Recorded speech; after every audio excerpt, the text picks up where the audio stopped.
The big thing for us is like, it's not our first rodeo. Having a strong partner who's the opposite to me makes things work better, because as long as you have a commonality that you're here to try and solve a problem, no one gets upset, no one gets offended. You're sitting there trying to solve problems. We understood that travel has a timeline, and some people that just don't trust e-commerce. In order to sell more product, we needed to be in a physical presence as well. There's an analogy that I like to use when it comes to starting businesses and running them is running a race, like a running race, and you'll never win your first one. What it really means to live life golden. Yeah, we're golden, baby girl, we're golden. They're about to see us shine, cause we're golden. They can't ever break us down, cause we're golden. They're about to see us glow, cause we're golden. Pivotal Conversations is focused on creating a seamless and convenient method for brands to create content in the modern age. We cover everything from strategy to production, to post-production editing, to create all your short-form content, as well as social media strategy and your website strategy. So if you've been thinking about starting a podcast, or you've got a podcast and you're looking for a seamless, convenient way for you to create your content and get it out there to the world, we are offering 50% off your first episode. So if that's something you're interested in, there will be a link in the show notes. Fill that inquiry form out and we'll be in contact within 24 hours. Thanks, guys. Athan, welcome to the podcast. Athan. You know what? I was about to ask you that before we got sidetracked. It's all right. Everyone, I don't expect anybody to get it right. Don't even try with the surname. It's fine. Athan's good. Don't worry, mate. I'm like Cher or Beyonce now. We don't have a surname. I wasn't going there. Mate, I want to say a massive thank you, first of all, for coming in. And as I said to you, I've been a massive fan of the brand for quite a long period of time. It's a pleasure to be here too. My partner, right, I always say to her, I go, wow, I really, really love this product. And I think it started maybe 2 years ago when I first kind of come across you guys, and I just thought, wow, like an industry that has probably been screaming for some innovation finally has it, and it's a product that you want. It's a product that you go, wow, I really want that product, and I don't know what it is, and I'm sure we're going to find out today. But mate, thanks, really man. Thanks excited to have you. It's nice coming on and hearing that first stuff. I feel all warm and fuzzy now. It's good. We're going to start with a startup story. How did it start? Where did it come from? How does anything start at the end of the day, right? Sometimes you get ideas. Sometimes you're just talking with mates. And, in particular with Richard and myself, Richard, my co-founder, we were both running separate businesses at the time. And we would get together in a cafe and just talk about strategies, talk about ideas. It was really nice having somebody who, Richard's quite the opposite to me. We're both sort of very creative guys in different ways. And we would just talk shit. We would go, oh, what are you doing here? How do you do that? For me, paid marketing and like customer acquisition was like, just in the too hard basket. So I never used to do it, and he would sort of teach me about that and insights around that and how to better acquire customers and product and manufacturing. Like he was very much in that world.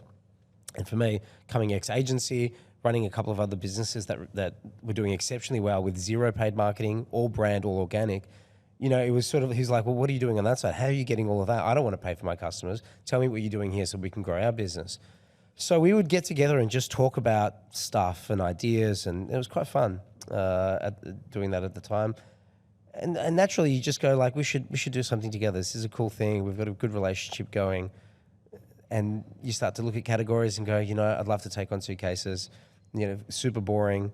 I remember Richard had actually, was like the one who dropped that. It was like, what about suitcases? What do you think about that? And I remember being like 50-50 on it. I was like, oh, I don't really know. Listen, I've got to go take my parents-in-law to the airport. And so on the airport run back, I was like, hey, guys, what do you guys think about suitcases? Do you think it's a good category for us to get into? And my father-in-law in particular, he's an avid traveler, he's a diplomat across Asia, traveled a lot, lived out of a suitcase, spent 10, 15 minutes in the car talking about how much he loved his particular suitcase and how the features about it and why he loved it so much, and he lived out of it and all the details around it. I was like, it's a really weird category for people to be absolutely obsessed with. And to have that much detail around it. And once you scratch the suitcase surface, people are obsessed with them. If you travel a lot, it's the little details that really matter. So frequent flyers, business people who really do touch their suitcase a lot, they know what they like, they know what works, they know what they're into. And it's a unique category because there's a lot of junk out there. And so we're like, I think we can do this a lot better. There is when you look at the competitor set. So that's how we kind of landed on it. We're like, you know what? In-laws like it, business partner likes it. This is going to be a good thing. There's just a point there that I'd love to like touch on, which is, and I'd love to ask you this question around, do you think it's best to go into business to disrupt a category or choose category first? Like coming at it from a real, hey, there's an unmet need here, or there's a problem here, or it's boring. There's room for innovation, versus like you hear how people get into business for passion, right? And like they're passion led, and I often think it can sometimes lead to staying in an industry too long or being in a declining market. Like I'd love to get your opinion on that and bringing it back to how you guys fundamentally launched the business. Passion's a funny thing. Passion can go, like, you can transcend category, right? And so you can say things like, I like making things. That's a passion point. The category itself is the opportunity, as opposed to being passionate about a category. I think when people are passionate about categories, they see niches better and they see opportunities better because they're in it. They see things that other people wouldn't have seen because they're spending a lot of time in it. It's just another way to identify opportunities. You hear bad stories about people who are passionate about something, get into it and hate it, and fall to hate it because they used to love it and now they're doing it every day. I feel like coffee shop owners fall into that category a lot because everybody loves coffee. There is an ideal of opening a coffee shop and the lifestyle associated around it. They do it, and they're basically small business accountants for 7 days a week. Yeah. And they absolutely hate the job, from my experience anyway. So I think falling in love with certain things helps motivate you when there's nothing there. And I know for us in particular, I won't speak for Richard, but I know with myself, a lot of the work that I'd done in the past was quite theoretical. It was all digital-based work. It was all, strategy work, clients, delivery on keynotes, nothing tangible. And I found that all the pursuits I've had after that experience have led me just naturally into more tangible products. Yeah. We're talking coffee, we're talking like co-working offices, like everything that I've done has been like physical product, tangible things you can hold, and now suitcases. And I really like it. And so if we talk about passion points, I'm quite passionate about doing physical products now because, maybe it's an insecurity of doing like, intangible things in the past. Maybe it's a mix of like leaving a legacy. Now that I'm getting older, I like to look back and be like, I can see the first suitcase that I made. Yeah. But I think passion gets you halfway there, and it can wear out very quickly if there's not something else. There's no foundational element like a category opportunity. And so passion will help you find that opportunity. And for us, finding that opportunity, we're talking about suitcases, and it might not have been an opportunity at all. It might have been nothing. But once you scratch that surface, you've got the passion point of we like making things and we like problem solving, right? I think most entrepreneurs, most people in business are just problem solvers. And they will see a challenge, they'll see a problem and be like, I reckon I can crack that one. And so that's how it starts, I think, the snowball effect of, can I solve this problem? Is this something I can jump onto and win at? And then you sort of see things like, well, let's look at the competitor set. And with suitcases in particular, you're like, well, only one guy has everything, especially in APAC. It's all Samsonite. These guys own like 5 brands. They, you don't know it. You go to Myer, David Jones, or whatever, and buy a suitcase there. It's kind of good enough because you're leaving tomorrow. You kind of just get the job done. You've heard of Samsonite, maybe from the Dumber and Dumber movie, or your parents have had it. You just kind of get it done, and you're like, oh yeah, fine, great, good enough, let's go. And when you realize that these guys dominate so much, you're like, well, surely there's an opportunity to shave some of that off and do something else and do something that's better. And so for us, the direct-to-consumer approach gave us the framework to win there by saying like, well, we'll cut that margin down. We know that RRP is going to be cheaper, but we can make a better product. Can we take these guys on and be a little bit more fashion forward? I think we can. Let's give it a go. And you can have all the planning and passion in the world, but if you make that first product and the market doesn't respond well to it, then it's kind of all for naught. So you need a little bit of luck as well. You need to kind of put everything into one basket and go. okay, here it is. I'm ready. Let's start. And it's easy to look back now after 4 years and say, hear beautiful things like what you said at the beginning, where you love the product, your partner loves the product, and you've wanted to have it. But when you launch, it's definitely not like that at all. People are looking at the product like, what is this? Like, why would I buy this brand that I don't know about? Why is your logo all over the suitcase? Like, I'm not touching that thing. It comes a long way, and sometimes 4 years later, 5 years later, you can't think of it how it would have been any other way. So you're a brand builder by trade, that's correct? Yeah. So kind of that's where you've come from. I think so. Yeah. It sounds like from what you've said that's the case. So I would love to understand your mindset going into this in developing the product, because what I just got out of what you just said then was that, and you're so true, right? Like I actually couldn't tell you another suitcase brand, right? And I think that there's a like, that's kind of the insight that I got from what you just said of like, you're going to Myer, you're not buying a brand. You might look at it and go, yeah, that one looks all right. Like, and maybe it has a few functions that I need, but like, I'm not buying a brand. Like, I'm not buying a Nike. No, price is good enough, color's good enough. And I'm leaving in 2 days. So yeah, give me that size. Thanks. So as a brand builder, I'd love to tap into your mindset around how did you develop that first product? What were some of the key principles that you kind of came in and said, this is how we're going to do it? And then how did that kind of play out? Yeah, the problem with brand stuff is that there's no formula, and everything's kind of made up and based off intuition and based off what you see, and it's a really hard one because especially in startup land, everyone's performance marketing and ROIs, and you've got your algorithms that you're trying to crack through content, but with brand in particular is a really tough one. It's what it is. It's very hard to tell people how you've gotten there. I remember early days with July, we needed a shortcut to trust. So that was the early framework of like, how do we get people to trust us day one? And because there's a reliability component when it comes to suitcases.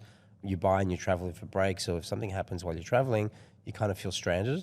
And so we wanted to make sure that we made sure people trusted the brand from day one. So, lifetime warranties, free returns, all that sort of stuff that helps. But from a brand perspective, we tried to get, and we did get at July across all our socials, which is extremely difficult. Yeah, I could imagine. And eventually got the .com as well. So there's a really weird psychological thing that happens on social where something that seems like it shouldn't be, that it is, and you're like, well, they've got at July, like these guys must be legit. It's a very simple thing, but I can trust these guys to a degree. I trust them, therefore I trust the product. And so this sort of correlation of naming, correlation of handles, in terms of what the trust is and the premiumness of the brand is what we tried to do from day one. I remember, like, from a print quality perspective on whenever we did anything print, so swing tags, packaging, things like that.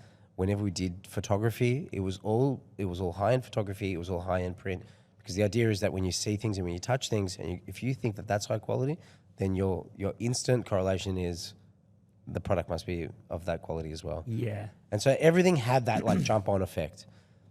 They're working with these photographers, they're working with these stylists and creatives, they're top-tier guys, this must be a top-tier brand as well. Everything was about correlation for us, and so we tried to make sure that everything we did early days had a really positive net effect.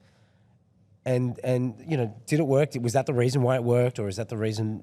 I don't know. I don't know if that was it, but that was the framework early days of just making sure that anything that instilled a bit of trust was built into the brand from day one. And then, so you talked about being fashion forward as well. So did you identify that as a particular like point of difference, and you're kind of sitting there and going, obviously, we've just talked about going into Myer, buying a suitcase, you're not buying a brand, but then kind of coming into it, you guys said that this is our biggest opportunity in a sense, or was it not necessarily that directional? Color's important, right? Color's important, but you don't really know how until you start. And so if you go into it saying, hey, fashion's super important, you'll start with like 20 colors and you'll go out of business very quickly with too much product. we knew that it was important. We did some colors up front. We knew that we were going to be changing them frequently, but color and seeing things from a fashion perspective. Like fashion's always a trend, and making things more fashionable, getting your travel accessories and your travel outfits as part of your like getting ready to go somewhere was definitely a trend. This like I am my experiences vibe where, you know, the places that you go and the shots that you take from a social influencer perspective, it makes you who you are, right? Like I do go to Greece every year, or I do go to Hawaii, and so like, you know, it is your persona. So this sort of connection between travel and who you are and your self-worth was happening more and more. For us, like, look, color and fashion is always a fun thing to do, and it just wasn't represented. You know, we thought we'd have some fun with it, and that's what we're doing. You know, it's like it's not a serious business in the sense that we don't take ourselves too seriously. Like, we are having fun every day. We get up and we make great products. We love talking about color. We love talking about textiles, new things to do, new things to make, and that's what makes this a fun thing to do. You know, I've never had more fun than what I'm doing right now, because any idea that we can come up with, we're like, you know what? Do you want to make a drink bottle? Let's make a drink bottle. Like, what a cool thing to do, you know? Should we do some travel passport wallets and things like that? That's great, let's do it. It's fun to be able to create new products and do new things and talk about colors and talk about how fashion is an extension of the travel category. So I'm guessing there's obviously fun is a great kind of base and it's a good foundation for business. Yeah, but I'm assuming that it wasn't always that way, or there was times where COVID's been tough. You know? Yeah. So I want to dive into a few of the challenges in the early days. I mean, obviously we were talking off air about, 2019 being amazing, and then all of a sudden the world gets spun on its head. So we can definitely touch on that. And then I'd love for you to also we'll come back to that as well. But what were some of the things in the early days? Like, how did it actually get off the ground? You know, like, you had this idea, you started developing product. Were you guys funded early? Did you self-fund? You know, how did you kind of get this into the first phase of business, into a startup? Yeah, when we had the idea, we came up with the name. We waited till the 7th of July, so 7th of the 7th, to register it. This is how that's good luck. Yeah. Brand guy. Yeah. No, that was that. Well, I mean, at the end of that was like a good luck auspicious thing. You know, we're like, oh, we should wait. It's very hard, self-restraint to have an idea and wait a few weeks to like register it. Like, we're like, somebody's going to do it now. Now that we've come up with it, someone's going to do it. But we had some fun with that, and you know, from then we were in co-work office. We basically locked ourselves in a room and designed the product. Did as much as we could around the brands, but like limited resources. Yep. We did get an early angel investment, and that helped us obviously just pay for the molds. You know, like manufacturing things takes money. So we were self-funded in the sense that we didn't pay ourselves anything, and we still had to survive on that. But the molding costs and the funding of that came from an angel investor, which helped us out early days. And that helped, you know, set the bar. I mean, we blew most of that money in our first order. And, you know, the pressure is on, right, to then try and sell it. The stock got delayed, so we weren't going to make it in time for Christmas. So what we ended up doing was, the stock was coming in February. We actually launched in December 2018, but with these little premium little leather luggage tags that we would then personalize for you, and as a gift to say, hey, if you pre-order a suitcase, you get this now, and the suitcase is going to come later. So we pivoted quickly and did that. That helped sell our first container and get that order over the line for Christmas. And it was just basically Rich and I in a room, you know, design papers all over the wall with this little embosser that we'd got off eBay, and just sitting there embossing leather tags, you know, like You're kidding. It was hilarious, you know, and it was great. Like, and Rich got married during that time. You know, it was chaos, but mate, we loved it. You know, it was really, really great start to that business, and it just felt like good things. And I think the big thing for us is, like, it's not our first rodeo. Yeah. You know, and there's an analogy that I like to use when it comes to starting businesses and running them is running a race, like a running race, and you'll never win your first one. If you do, you're extremely lucky. You know, you're like gifted fit, but most of us have to train a bit. Most of us have to do a few runs around about, and then maybe by the 10th one, you sort of understand the system, you understand what's going on, and then you're running a strong race. This is kind of that race for us. We'd done a few things in the past. We knew what it took to get something over the line within 6 months, and so we ran for that 6 months. We really did. The gun went off. We knew exactly what to do. We'd been here before, and so we did everything we could in the first 6 months to get that product over the line. And with that you mentioned that first shipment, like, was that an easy sell? Like, is it, did the product kind of like really hit from day one, or did you have to kind of really develop some winning strategies in a sense from a marketing and perspective to kind of to get it going? It's all friends and family, right? Like, we had no photos. We didn't have any physical product. It was all renders. And I look back at the renders now, they were so shitty. Like, it was, real baseline stuff. But it was all friends and family. We would walk around. Actually, we had 2 physical samples, and Rich and I would go to Chibi, Chibi Cafe here in Collingwood. And everywhere we went, we carried the suitcases with us like we were just coming from the airport. And so, we'd obviously like place them nicely as we were sitting down having coffee and stuff. It was like we'd go to Pause Fest, and just walk around with suitcases. Like it was hilarious. And like charge, because we had the charger in the handle and the power bank. And so we would just charge our phones with, in the suitcases, the thing, and just like kind of walk around showing people like that as just a way for people to try and give us some attention while we were walking around. So it was a real hustle early days, but friends and family definitely supported us for that first bit. We did a very base level paid media campaign. Most of it was organic social. Again, like Instagram being our big ticket early days. The photography was good. The brand resonated. The product was great. Like early days, you've got to focus on product features. Yeah. Saying the word July doesn't mean anything to anybody. So we talked, we made sure that the product features were the heroes. And that would get people over the line. Like, good looking case. It's got a power bank. It has a handle that stops anywhere. They talk about the wheels. Yeah, okay, looks nice.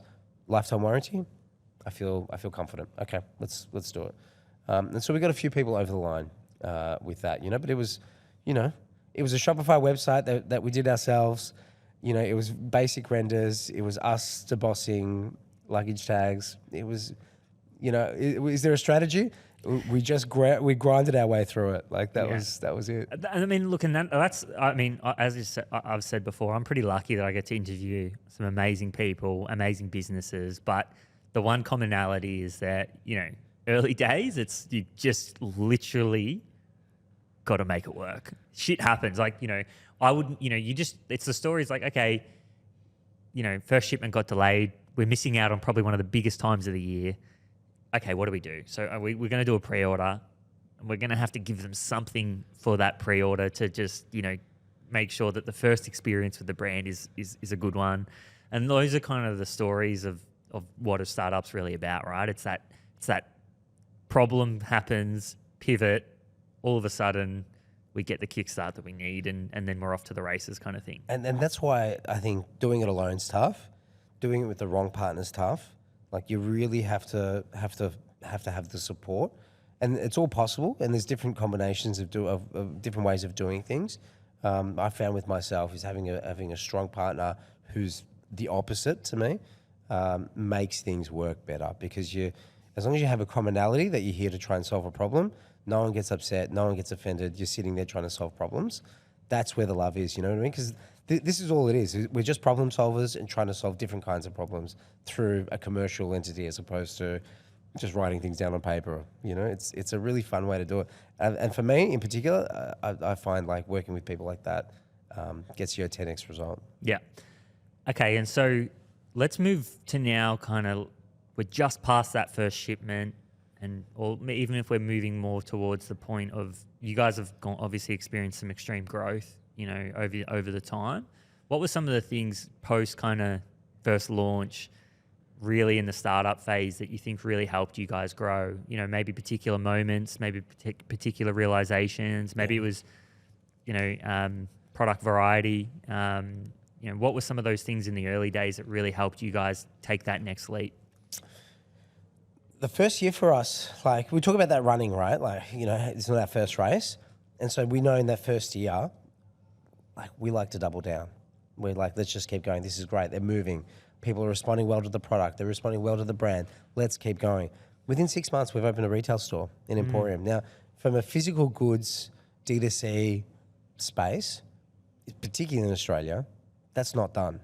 Nobody opens retail stores. Like now it's kind of common, but like nobody's opening retail stores. It's almost become a post-COVID strategy, but you guys sounds like you were pretty early. 2019, first store, ground floor Emporium, like especially in the shopping center as well. Like where the rents are huge. Like we landed a deal and a half, and it made us look a lot bigger than we actually were. But we leaned into it a lot, and like we're talking like first 6 months store. Within the 8 months, we raised some money. We launched more product. We just like kept going, and we didn't want to stop. Right? This was working, and we love what we were doing. We'd already done 10 other things prior. We already knew what was going to work and what was not going to work. The fact that we're e-commerce guys, that we had done other things in the past, and then our first big move was a retail store.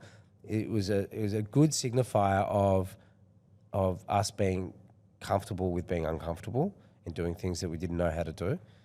We'd never done a store before. We've never worked retail before. We're both hospo guys from back in the day. So, for us, like we've never folded a shirt in our lives. We're coffee makers. And so the idea was that to go into retail, we sort of understood the category. We understood that travel has a timeline and some people just don't trust e-commerce. In order to sell more product, we needed to be in a physical presence as well. But we're D2C, so we don't wholesale, and we weren't going to get into all these other places. We need to do it ourselves. And it set a really good tone for what the brand is about and what we were meant to do. And then everything else was kind of like working with that. The team was growing because you've obviously got the retail thing, but then the marketing grows. You're doing events. You sound like you've got more product now to sell. We'd gotten a lot more attention, and therefore we met some great investors who helped us raise some money and have become great partners. And so now we're like at the end of 2019 thinking that we're absolutely unstoppable. We're like, this was first year. Like, that's crazy. It's crazy. You know what I mean? To get that done in the first year is absolutely insane. And we were wrapped. We're like, this is great. Let's take over the world. We've got... The beautiful thing with suitcases is there's no, TGA compliance. Like it's a globally made product from day one because it has to be, right, to work on the plane. So all we need to do to grow is keep moving countries and keep growing. But then obviously 2020 happened, and that kind of swept us up, and nobody obviously expected it. I think the biggest pain with COVID, and I feel like in travel you talk about COVID a lot, right? But I think the biggest pain was that you never knew when it was going to end. So you never knew when the lockdowns were going to end. You never knew when everything was going to get back to normal again. And so for us, it was being in a holding pattern. To use like a plane analogy, we were sitting there just sort of in a holding pattern, floating around the airport, just waiting to land and get on with our lives again. So that's essentially what we did. We spent that year trying to, we talk about going back to the grind. It was about launching in new regions, seeing who was flying. Like early days 2020, China was still flying domestically. Like it wasn't a big deal back in China. So China was flying domestically. We opened retail in China. We went straight into online retail into China just to keep moving. 2021, the world was still in lockdown. The US, no lockdown. They decided that the world was open again for them. And the Americans, particularly in June, July, were going to Europe. So we're like, let's open in the US. Let's launch in the US. We very simple strategies. See where people are flying, see where they're moving to, go to those regions and try and open up and to help buffer. And to our earlier conversation offline, where international, from an Australian perspective, typically isn't on the cards for Australian businesses until a lot later. A lot of larger Australian businesses see Australia as like a protective environment. They've got to protect their market as opposed to looking at the world as opportunity. For us, we knew that we had to grow globally for our product range. And so, all it did was accelerate that strategy as much as possible, as opposed to focusing on Oz, because Oz was not moving at all. So for us, global was almost from day one and kind of forced our hand a little bit, thanks to COVID. But now that we're out of it, come 2022, the US was smashing. We're now in the UK. Hong Kong, New Zealand, like it just continues to grow. Because for us, like, yes, you hear about things like people aren't traveling, economic climate issues, and people are tightening their belts, or then they're not moving, they're not buying. Each region has its own economic pros and cons, and so you sort of leverage your bet and hedge your bet rather by being in different regions at the same time. And so for us now, growing has been that hedge, and we're seeing growth everywhere. Everyone's traveling, especially across Asia. Like they are really, they've had enough. They've had enough of their lockdown. So we just want to be part of that story. Team, just a short break. I want to say a massive shout out to our major sponsors, BizCover. They are a big reason why we get to do what we do every single week. These guys are professionals. They care about your business, and they care about the business and startup community, which is something that I really love and a reason why we chose to partner with them. And plus, they make the process of getting your company insured super seamless, which is really important with such a tedious process. I've been a customer now for 10 years. I have made claims. It has been super easy. As I said, with such a tedious process, these guys are the best in the business. As part of the Startup Diaries community, they have given us a promo code, which is Pivotal25, getting $25 off your business insurance policy. Make sure you head over to bizcover.com.au. The link is in the show notes. Get your company insured with a great company. We'll head back to the episode now. And it's interesting, like how, I find that really interesting that the mindset was to still stay aggressive, right, throughout that period of time. Because I think I don't know, I look back in retrospect now and just think you probably had to stay aggressive in that period of time. Like if you're a business, like I feel like if you went defensive for too long during that period of time, it's probably hurting you a lot more now, right? Especially if you're in a growth phase. Like there's obviously a little bit more, it's a little bit different if you're a little bit, you're a 20-year brand, right? Good defense is a strong offense in that sense, yeah. One thing I wanted to ask you is what I noticed, just as literally someone who consumes your content and keeps an eye on the brand really pretty closely, is the effort that you go to make your stores look amazing. And just wanted to kind of get a bit of insight into that, and was your first store like that? Is that an effort that you made from the very beginning to again, from that, you kind of mentioned the shortcut to trust. Is that, and again, that's exactly that's the common theme, right? It's like 6 months in, we're opening a store, shortcut to trust, and that common theme kind of carrying on. Was the first store, emporium, and is that something that, you think has been like a particular strategy for you guys that has really helped along the way, the whole way through? That's exactly it, right? Like opening a physical store is already a shortcut to trust, and then fitting it out properly is another one as well.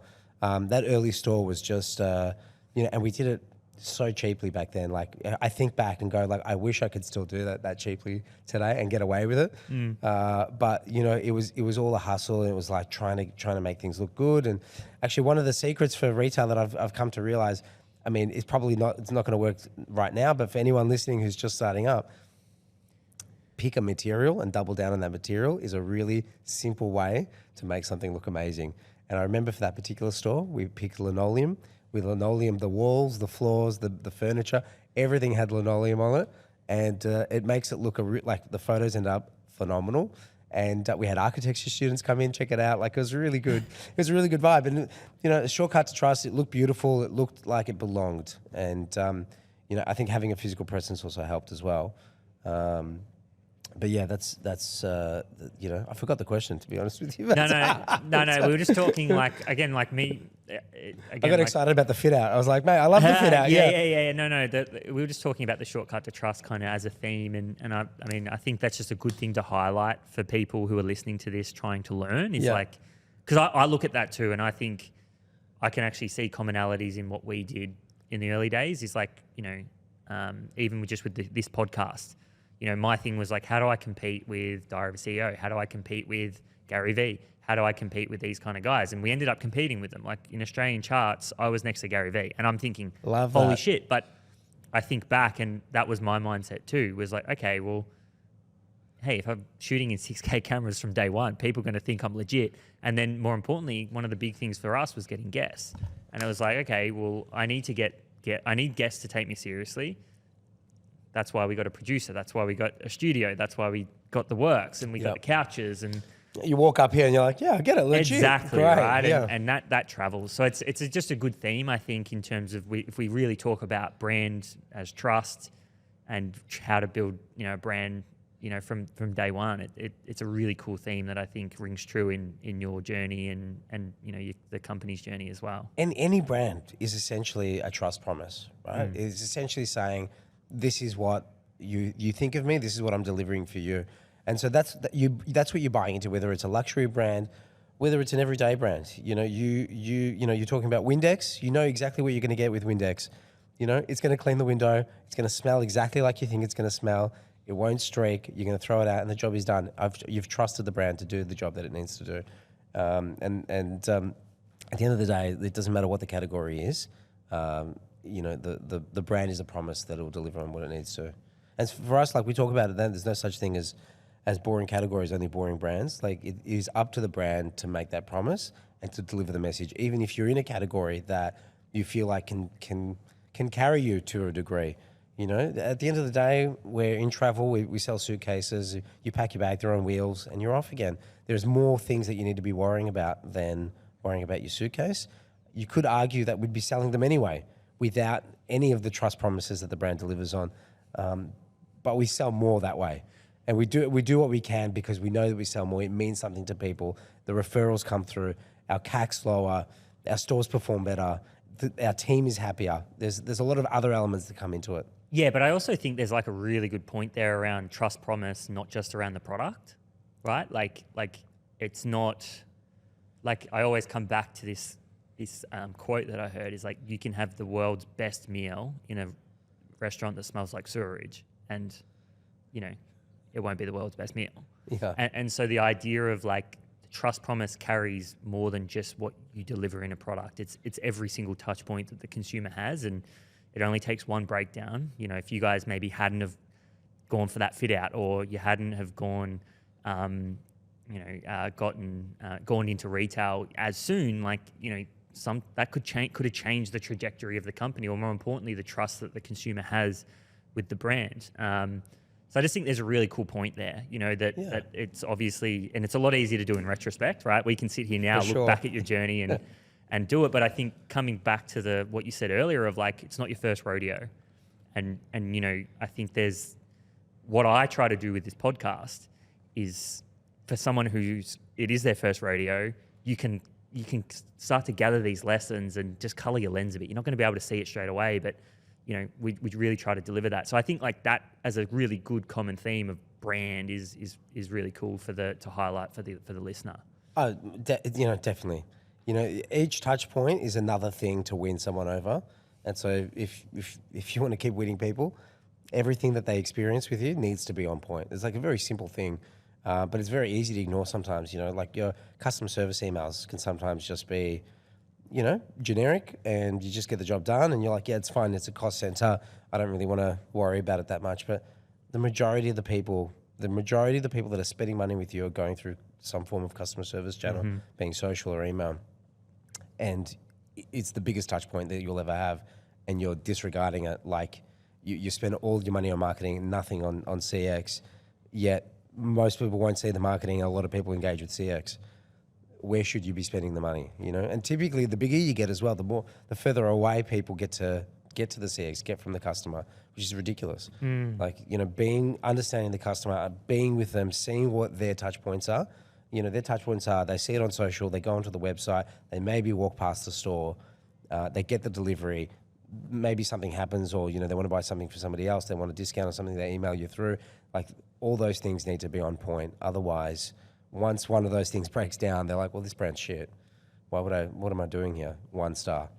It's even though you nailed 5 of the 6 things. It only takes one. That only takes one. I had a 1-star review yesterday on Google because we didn't take cash. Nothing about the product, nothing about the brand. We just didn't take cash. It's like 1-star, what are you going to do? Sure, I think it's hilarious. you know, I was very tempted to respond with, you know, Vince Colosimo and like, cash, no cash here. You know, Robbo, no cash. Yeah. Very tempted, but I didn't. I refrained because to him that was an important brand point that you know he that was that person's requirement. We couldn't deliver on it, and felt passionate about it enough to get him to Google and give us a 1 star. So you know that was upsetting, and I'm sure we'll win him over, and like somebody's gotten in touch with him now, but it is a thing. It had nothing to do with anything else that we've done over the last 4 years. We just didn't accept something, you know. We didn't accept cash, and it's like, well, I'm not going to take that anymore. So it's important. It's important to look at these touch points and do what you can. Is there any key lessons that you can share? There's a little segue there. Is there any key lessons that you can share around getting bigger? You know, you mentioned that word, but like, you know, as you guys you are getting bigger now, and you are in a sense scaling. You know, what are some of those key lessons? Like, I always think about unit economics and just the economics of a business and how they change dramatically as you get a bit bigger. And maybe that is a key lesson, maybe it's not. But what are those kind of 1 or 2 key lessons that or maybe mentality shifts that you've had to make as you've gotten bigger? Operations drive the business. That's ultimately what if you're in e-commerce in particular, but in any business, you need to make sure that the back end is as lean and as efficient as possible. And that's something that, especially as being the brand guy, that's something that it's very easy to ignore for a long time. You know, making sure that your shipping rates are efficient, making sure that returns are done well, making sure that the team is lean and you're not overspending in places, making sure that you're actually getting the ROI on your campaigns. All that stuff matters more and more as you grow. It's easy to ignore it if you're making money and you're growing, but that's the staff, that's the lifeblood of any business. And if you're focused on that, the rest of it will work. It buys you the opportunity to do the cooler things. So that's the point I would love to touch on. Like, what are the consequences of not doing that? Because it's hard, you know, as an operator, if you haven't done it before, it's hard to know when you are doing those things. Like, how do you know you're overspending on people if you haven't tried to drain the juice before, kind of thing? Like, what are some of those consequences of the operations not being efficient that people might be able to look out for? I mean, you know, you've got to constantly be looking at your margins. You've got to be looking at what is funding the business. And you know, like, again, I'm lucky in the sense that my business partner are very financially driven, good with numbers, and we work well together. But he's constantly optimizing the business at every day, every week. And you need that focus level. You need somebody who's committed to saving and looking at the details around efficiencies and getting those things done, because it really does buy you the opportunity to do cooler things.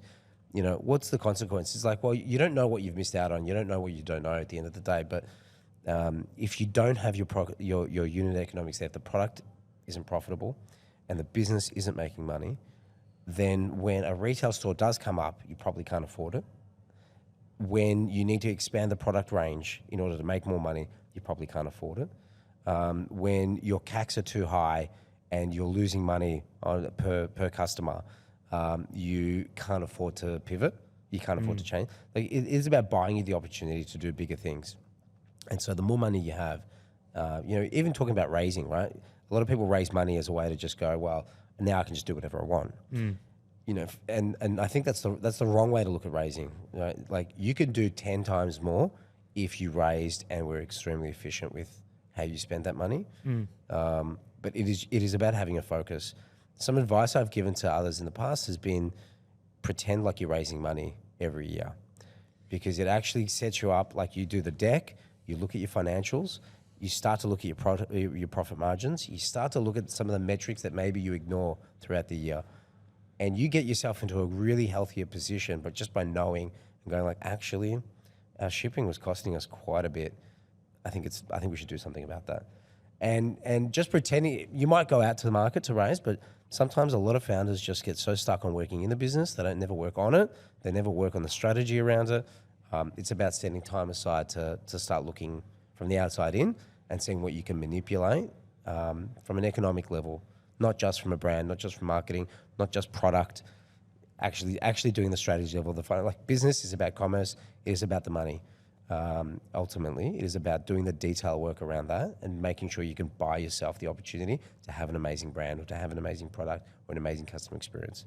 All those things cost money. Yeah, and you know what? It's so true. I think the difference between what I've done in my previous businesses to the one I'm doing now, and again, this is like similar to yourself, where it's not your first rodeo, and you understand kind of you fundamentally build your own philosophy or your own kind of model of like what you know should happen. But you know, with this business, every quarter we're building a model and a big model of how the business is fundamentally operating. And that model is getting more comprehensive every time we build it, and we're tinkering. And that model is not just a model on now, it's a model on 12 months time. And we're always modeling that, 12 to 24 months ahead. Now, it fucking flips on a dime, right? But at least you're understanding I'm almost thinking like you're the puppeteer, right, on top, and you're understanding that, because previously I've probably been more in it. And yes, there are things you tinker, but you're tinkering more with like some of the, you're so in the department economics that you're not actually fundamentally sitting that layer above, if that makes sense. That speaks really true to what you're saying there, is that, and it does help, and to have those kind of people in your business who can help you with that, whether it is a business partner, whether it is a really great accountant, whether it is you going out and actually, getting someone to build you a model that you can have there, it does make a massive difference. Yeah, mentors are free, right? Finding smart people who want to help other people trying to grow. Like they're just a wealth of resource, There's some older rich people who have just got nothing but time, Just dip into them, see what they did well, and get some advice from them, and they'd love to tell you. And they've told us, like we ask for advice a lot. We're not we never say that we're the guys with all the answers.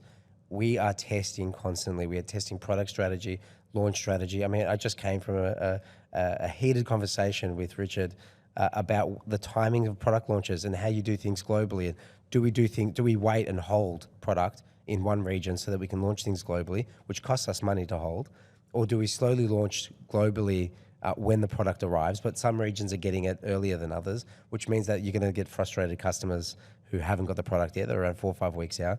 It is test and learn, right? So we did it one way, we did it one way the other way. What's better, what's worse? Who knows, right? Talk to somebody else who's done it in the past. Speak to somebody from Country Road who's got similar issues on global expansions, and just try and figure it out for yourself. There's so much a wealth of knowledge out there, and people are more than happy to engage and give you the insight. I think that the only people who don't really give you answers are like when you're in the Uber and the guy's got an idea, but he won't tell you what the idea is until you sign an NDA. That's kind of like at the base level where you don't get any feedback. Everyone else is more than happy to tell you ideas, more than happy to tell you their strategies, what they've done, because everyone's just trying to figure it out. Nobody's got the answers. Everybody spends their entire life trying to figure out what they're trying to do, right? And we can all learn off each other by doing that. You just ask the questions. Yeah, and I think like the assumption, I know I made this assumption, years and years ago, but you assume that nobody wants to talk about anything or nobody's willing to share. But I think probably the realization that I've had is, people are willing to share. And if you ask the question, people love talking about themselves and they love talking about their business. They love right? it. Like you go to a founder and you say, hey, what do you do?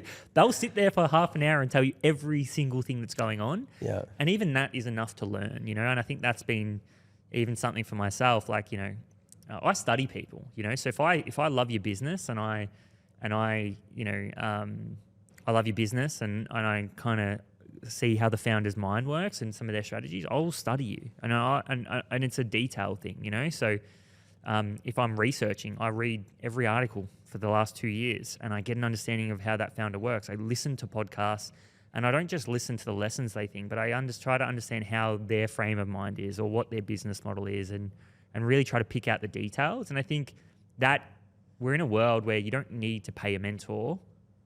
Yeah, you can, but you don't need to pay a mentor to learn from that person, or you got to find a way to ask them a question and get them excited about telling you. And there's we've got YouTube, there's so much there now. Yeah. I mean, YouTube's free, but people are free too. A coffee or two, a lunch here and there. Yeah. There's so much knowledge out there. It's just about engaging with it. 100%. A question to finish off before we dive into quick fire is topic of becoming a better entrepreneur, what do you think has shaped, or what do you think shaped you to be ready for July, over the last 10 years, or in your prior experiences? Maybe it's a characteristic, maybe it's, prior knowledge, but what do you think has really shaped you to the point where you were ready to take on the journey of July that you think people can learn from? I think there's two things. One, I had a lot of support from my family, and not just for starting businesses. I've had a lot of ups and downs, right, throughout like high school and like post high school, and like flunked high school. Went on to do a food business, like just like things that a history that you would not expect of anybody who's trying to get into anything professional, right? And then I've gone through it. Then I eventually went to uni and ended up doing advertising and all these other things and going down that path. But I got a constant level of support of like doing what you need to do. Just like, yeah, great. You want to do this? Go ahead and do it. And I think that baseline helps a lot. And whether it's family or whether it's a friend network, whatever it is, right? But just having support in wanting to try new things is a fundamental. If you have an idea for something and your friends, your family, or whoever it is that your network is says, you're an idiot, don't do that, you will never do anything. Eventually, you'll probably listen to them and not do it. And so I think having a support network around you that embraces risk is a really fundamental thing to have as a base layer for whatever you do. It's so true, because it's so easy to listen, and maybe they just don't understand, or they haven't been themselves, they're not risk takers. And it's so easy I think that's one of the hardest things as a business owner. It can be very lonely at times because it's not the common path. You know what I mean? But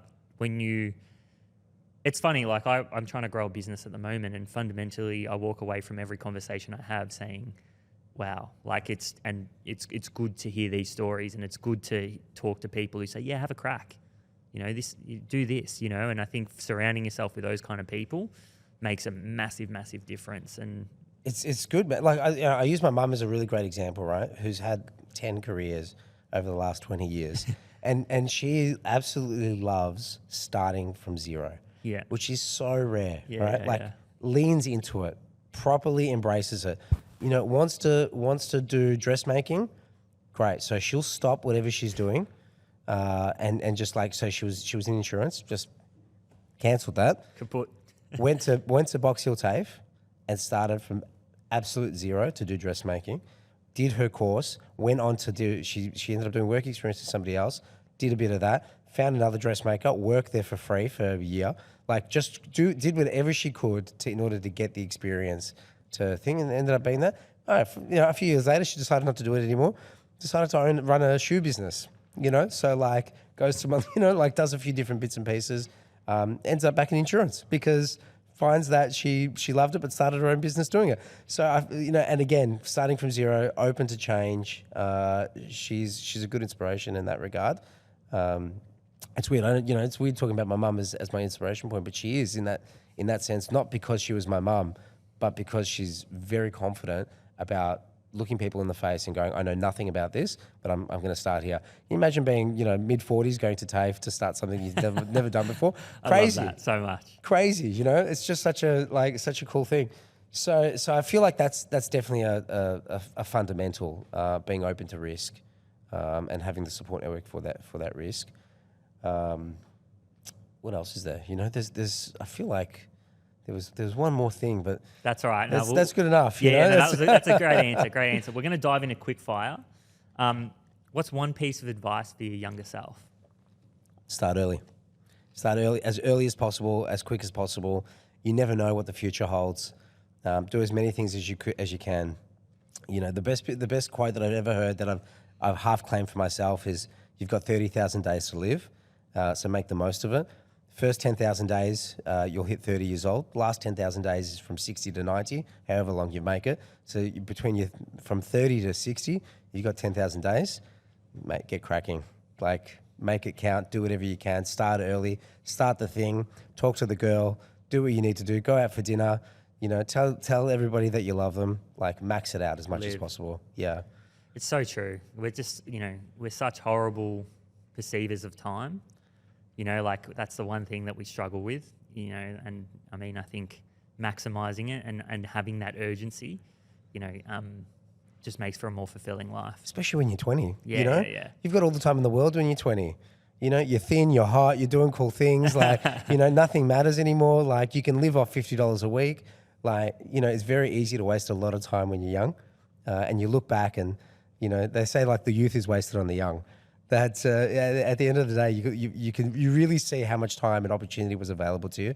Just make the most of it. So true. What advice would you have for someone who's just starting in business? Find a good business partner. Make sure that they complement you. It is a marriage. It is something that requires you to be able to go through hard times and good times together. Mm-hmm. Make sure that you can get along with them, and at least find support in other ways. You can't do it on your own.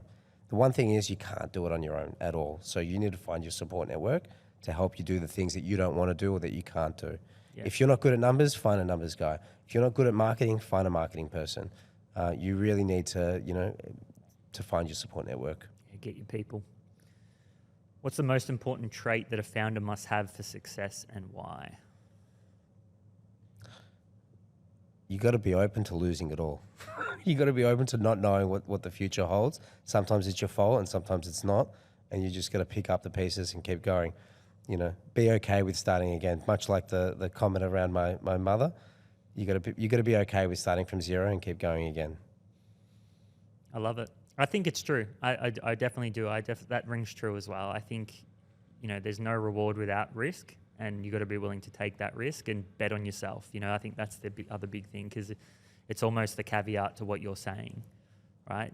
In order to bet on yourself, you have to be willing to sacrifice and understand that there's going to be loss. It's not going to always be smooth sailing. You never know. You mentioned it before, right? It's like sometimes there are the unicorns and everything goes right, but it's never purposeful. As much as anyone will say that it is, more often than not, you need a little bit of luck along the way, but you got to bet on yourself at the very minimum. That's it. And back to the beginning of the chat, it is a race. Get a few runs under your belt, learn how to run properly, learn how to breathe properly, get the right shoes, train with somebody that you like, get faster, get better, increase your times, because one day that race is going to come. You're going to get that idea, the gun is going to go off, and you're going to be at the top of that list. You're going to win that race because of all the training and all the work that you've done in the past. So true, mate. So true. Athan, I want to say a massive thank you for coming on the show. I love the product, love the brand. Very exciting. I think it's, still early days for you guys, so really excited to see what you guys are going to do in the future. For anyone who doesn't know the brand, maybe they haven't seen the product and so on, where can they find it? July.com or @July on socials, or hit me up on Twitter, wherever you want. We will respond to you as quickly as possible. But come and visit us at one of our stores or online at July.com. Amazing. I hope you guys enjoyed the episode, and we'll see you next week. Thanks, it's been great to be here. Yeah, we'll go then, baby girl, we'll go then. They're about to see it shine, 'cause we'll go then.